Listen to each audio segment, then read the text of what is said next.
साथियों, नमो बुद्धाय। जय भीम।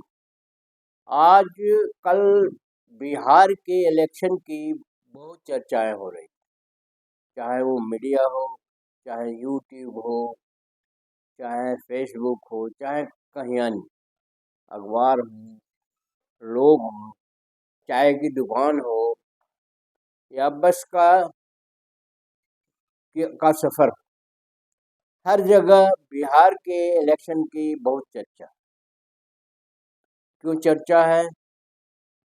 क्योंकि लोगों को उम्मीद थी कि एक पार्टी के लोग जीत रहे हैं और सरकार बना, और दूसरी पार्टी को सबक मिलने जा रहा है या उसके छल और षड्यंत्र का पर्दाफाश होने वाला। अब लोग अपने अपने तरीके से समीक्षा कर रहे हैं कि ये उल्टा हो कैसे गया, और ऐसा अब लगता है कि ये उल्टा होना निर्धारित था, निश्चित था, और यही होना था और यही हुआ। चलिए, आकलन होता है, अंदाजा होता है,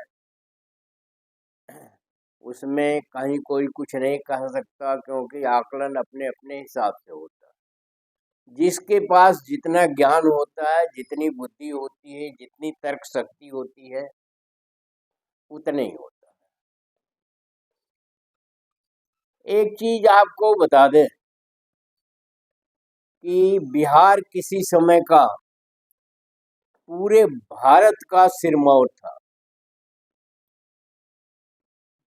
लोग बिहार को ही जानते थे, और उसका बिहार नाम इसलिए पड़ा कि वहाँ भगवान बुद्ध का संदेश बहुत कारगर था। लोगों ने उसको खुल के अपनाया, लोगों ने उस संस्कृति का पूरी तरह से समर्थन किया। और वैसे भी इस देश में शासन सत्ता की शुरुआत मगध से ही हुआ। मगध आज का पाटलिपुत्र, कल का पाटलिपुत्र, आज का पटना, और वहाँ जो शोषित और वंचित जातियां हैं, ये उस समय का पर्दाफाश करती हैं जब वहाँ मगध साम्राज्य हुआ करता था। मगध साम्राज्य सबसे सुरक्षित था, सबसे उलटफेर था, लेकिन अपवाद नहीं था। तो राजनीति का सबसे मुख्य हथियार क्या है? छल, कपट और षड्यंत्र, धूर्तता, धोखेबाजी, भ्रमित करना, और ये राजनीति का मुख्य हथियार हैं। अब ये कहाँ अप्लाई होते हैं? जहाँ जनता मूर्ख हो, जनता सीधी सादी हो, जनता गरीब हो, अशिक्षित हो, उसके साथ दुर्भाग्य जुड़ा हुआ हो, और जहाँ दरिद्रता हो, वहाँ ये हथियार आसानी से काम करते हैं। अब मेरा भी मानना है, और किसी ने कहा भी है, कि आजादी के साथ ही भारत को कम्युनिस्ट राज्य बना देना चाहिए था। यहाँ पर लोकतंत्र का वातावरण नहीं है, और उस समय भी नहीं था। ये नेहरू, इंदिरा, लाल बहादुर शास्त्री या अन्य महानुभावों और नेताओं की वजह से ये लोकतंत्र घसीटते घसीटते 50-60 तक चला, 50-60 बरस चला, कम ही चला। वो भी किसी तरह से घसीटते हुए चला। वो कोई बहुत शानदार तरीके से नहीं चला लोकतंत्र। लोकतंत्र न तब था, न आज है, और न कभी भारत में लोकतंत्र रहा है। अगर मौर्यकालीन शासन को छोड़ दें या कुछ और थोड़ा बहुत और उसमें लपेट लें, तो कभी यहाँ लोकतंत्र नहीं रहा। तो लोकतंत्र, प्रजातंत्र ये केवल शब्द हैं। इसका व्यापक अर्थ राजनीतिक रूप से, आर्थिक रूप से, सामाजिक रूप से इसका व्यापक अर्थ इस देश में नहीं किया जा सकता है। कहने को तो लोकतंत्र है, कहने को तो यहाँ सोने की चिड़िया थी, कहने को तो यहाँ विश्व गुरु थे, कहने को तो यहाँ आज भी कहा जाता है हम विश्व गुरु हैं। कारण क्या है? कारण आप जानते हैं और हम भी जानते हैं और दुनिया जानती है। कारण है अशिक्षा, कारण है गरीबी, कारण है बेरोजगारी, कारण है ढोंग पाखंड आडंबर, कारण है मानसिक संतुलन सही नहीं होना, कारण है अज्ञानता, मूर्खता। कहा जाता है, गांवों में भी कहा जाता है, शहरों में भी है कि मूर्ख की बीवी सबकी होती है। अबरा, जिसको अबरा कहते हैं भोजपुरी भाषा में, अबरा माने कमजोर व्यक्ति। कमजोर कौन होगा?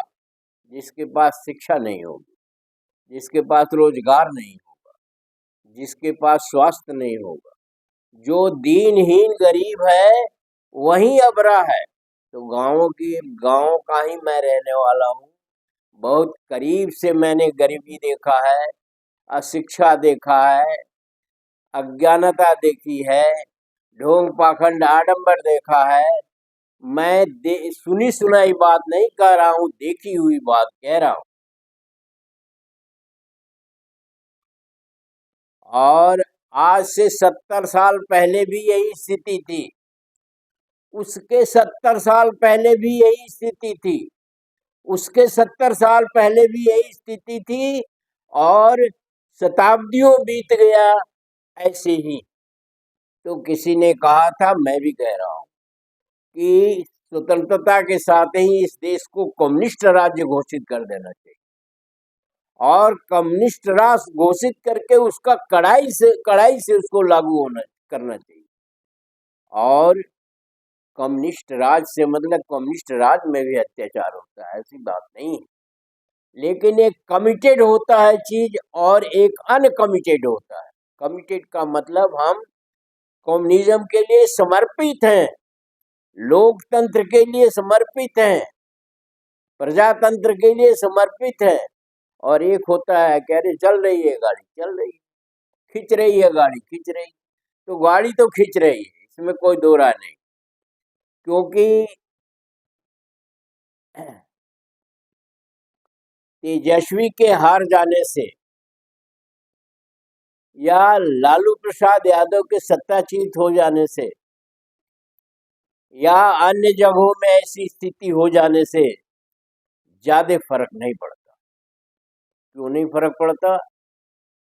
क्योंकि वही मूर्खता है, वही अज्ञानता है, वही गरीबी है, वही सारी चीजें हैं जो डूबने के लिए काफी है, काफी है।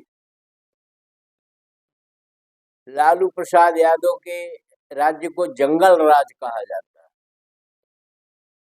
अब किस तरह से जंगल राज था वो तो कोई नहीं बताता, और बताता है तो अपने तरीके से बताता है। उस विषय को हम नहीं छूते हैं। हम बात आते हैं मूर्खता, गरीबी। गरीब जहाँ मूर्खता होगी, जहाँ अज्ञानता होगी, वहां गरीबी होगी, निश्चित रूप से गरीबी होगी, उसको कोई टाल नहीं सकता। तो जो भी इसके पक्षधर हैं या जो भी इस अ, आधार पर लड़ाई लड़ते हैं, पहले उनको अपना देहाती कहावत में है कि फाड़ टटोलना चाहिए। फाड़ मतलब औरत का आंचल। आपके थैले थैले में आपके है क्या? पहले तो ये देखिए कि थैले में कुछ है क्या है आपके, और अगर नहीं है तो कैसे लड़ाई लड़ेंगे आप?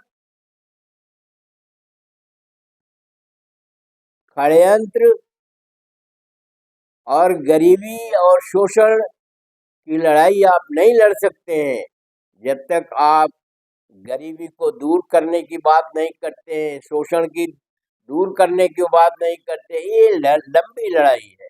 अब ये और भी लंबी लड़ाई होने जा रही है। 6वीं शताब्दी में और उससे पहले यहाँ गुलाम प्रथा था और आज भी है। जब गुलाम प्रथा था तब उसका विद्रूप रूप था। कहीं मैंने पढ़ा कि दासों का एक बाजार लगता था। ये 6वीं-5वीं शताब्दी की बात है। कोई भी चीज एक दिन नहीं चलती है, सदियों चलती है। तो बाजार लगता था दासों का। आप जाइए और जैसे सब्जी और दूध दही या अन्य चीजें खरीदते हैं बाजार से, वैसे ही आदमी खरीद के ले आइए। आपको लड़के की आवश्यकता है, लड़का लाइए। आपको औरत की आवश्यकता है, औरत लाइए। आपको मर्द की आवश्यकता है, मर्द लाइए। ये विद्रूप रूप मैं आपको बता रहा हूं। और एक औरत, एक इंस्टेंस घटना बता रहे हैं। एक औरत अपने 3 साल के बच्चे को, अपने पति को लेकर के उस मार्केट में गई। एक आदमी उसके बच्चे को खरीद ले गया, एक उसको खरीद ले गया, उसके पति को खरीद ले गया। ऐसी स्थिति अभी आज करीब करीब नहीं है, लेकिन बहुत ज्यादा नहीं है। तो पहले आप अपना पीछे का इतिहास टटोलिए भाई साहब, फिर उस इतिहास का मनन करिए, वर्तमान में लौटिए, वर्तमान के समस्याओं को समझिए, दिशा और दशा को समझिए, तब न चलेंगे आप चौराहे पर खड़े हैं, कहाँ जाना है आपको यही नहीं आपको मालूम है, तो गलत रास्ते पर जा करके आप अपनी मेहनत, अपनी बुद्धि और का समाप्त करते हैं और आपकी समस्या जस की तस बनी रहती। ऐसी ही स्थिति आज भी है। अब बाबा साहब ने कहा था संविधान तो मैं बना रहा हूँ, बहुत मेहनत कर रहा हूँ, दुनिया के जाने कितने संविधानों का अध्ययन किया है मैंने। सारी जिंदगी उन्होंने संविधान बनाने में और हिंदू कोड बिल बनाने में लगा दिया। इससे ज्यादा देश की सेवा नहीं हो सकती है। इससे ज्यादा जो है दिशा निर्देशन नहीं हो सकता है। इससे ज्यादा जो है समर्पण नहीं हो सकता है। संविधान बनाना कई कारणों से बहुत कठिन कार्य है। एक तो बहुत लेंदी वर्क है, बहुत विद्वता का काम है, बहुत मेहनत का काम है, बहुत विरोध झेलना पड़ा, बहुत समर्पण का काम है। कोई आसान बात नहीं थी। तो हिंदू कोड बिल तो बन ही नहीं पाया। आज जो हिंदू कोड बिल लागू हुआ है, जो बना था वो पूरा पास ही नहीं हुआ, उसका भारी विरोध हुआ। और इतना विरोध हुआ कि बाबा साहब को इस्तीफा देना पड़ा कानून मंत्री से। और नेहरू पर भी वो झल्ला गए, लेकिन नेहरू ने उन्हें आश्वासन जरूर दिया कि मैं इसे धीरे धीरे पास करा लूंगा संसद से। संसद में राजेंद्र प्रसाद जैसे विद्वान बैठे थे और राष्ट्रपति के पद पर थे। अब राजेंद्र प्रसाद की 2 मिनट बाद बता देते हैं। बनारस में वो गए और 101 ब्राह्मणों का पैर धो करके उसको चरणामृत के तरीके से उन्होंने आचमन किया। पराकाष्ठा है ढोंग पाखंड आडंबर की, पराकाष्ठा है मूर्खता की, अज्ञानता की। उसमें एक ब्राह्मण का स्वाभिमान जागा और उसने कहा मैं राष्ट्रपति से अपना पैर नहीं धुलवाऊंगा। बाकी एक के स्वाभिमान से क्या होता है जहां 100 का स्वाभिमान एक तरफ है। ये वास्तविक स्थिति है। पद महोदय बहुत विद्वान थे, बहुत संपन्न घर के थे और मानसिक गुलाम थे। एक अकेले नेहरू अकेले थे जिनकी बुराइयां सुनते सुनते हम लोग थक जाते हैं। हर बात में नेहरू की बुराई की जाती है। क्यों की जाती है? इसीलिए कि ढोंग पाखंड आडंबर जो है फैलने नहीं पाया, इसीलिए कि लोकतंत्र जो है लागू रहा। कई कारण थे जिसकी वजह से नेहरू आंख का कांटा बने हुए हैं। और अगर नेहरू की जगह पर कोई दूसरा होता तो न संविधान बनता, न हिंदू कोड बिल आता, और न ही देश में कोई विकास का कार्य होता। जैसी स्थिति आज है, तो मेन मुख्य विषय पर आते हैं कि इसको कम्युनिस्ट राष्ट्र बना देना चाहिए, जबरदस्ती छीन लेना चाहिए। और आप जानते हैं कम्युनिस्ट शासन में धर्म नाम की कोई चीज नहीं होती है। सबसे बड़ा अफीम तो धर्म ही है, जिसका नशा जो है टूट ही नहीं रहा है। जिस धर्म का आप पालन करते हैं उसका नशा इतना ज्यादा है कि वो नशा समाप्त नहीं हो रहा है और आगे तक समाप्त नहीं होगा। ये बहुत दिन तक नशा चलेगा। तो धर्म का नशा बहुत ही खराब नशा होता है। कार्ल मार्क्स ने कहा ये अफीम है। अफीम खाने वाले का सांप काट लेता है, जहर का असर नहीं होता है। सांप मर जाता है लेकिन अफीम खाने वाला नहीं मरता है। इतना तगड़ा जहर है। तो उसी तरह से जो अफीम का नशा है उसी तरह का है। चाहे आपको जितना समझाया जाए, जितना बुझाया जाए, जितना आपके साथ जोर जबरदस्ती किया जाए या जितना आपके साथ मेहनत किया जाए, सब बेकार है। आपको धर्म का नशा इतना ज्यादा है कि बिना मंदिर जाए आपका खाना नहीं हजम होगा, आपका कोई काम नहीं होगा, आपका बच्चा पढ़ेगा नहीं, आपके लड़की की शादी नहीं होगी, आपका स्वास्थ्य ठीक नहीं होगा, आपको रोजगार नहीं मिलेगा। जब आप मंदिर जाएंगे तो रोजगार भी मिल जाएगा, स्वास्थ्य भी ठीक हो जाएगा और आपके लड़की की शादी भी हो जाएगी, आपके बच्चे को पढ़ाई भी हो जाएगी। बिना मंदिर के यहाँ एक भी काम नहीं होता है। वीडियो को ध्यान से पढ़िए, समझिए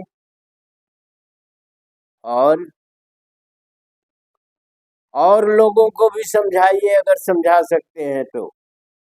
जागरूकता की बहुत और ज्यादा आवश्यकता है। कमेंट बॉक्स में हमें भी समझाइए।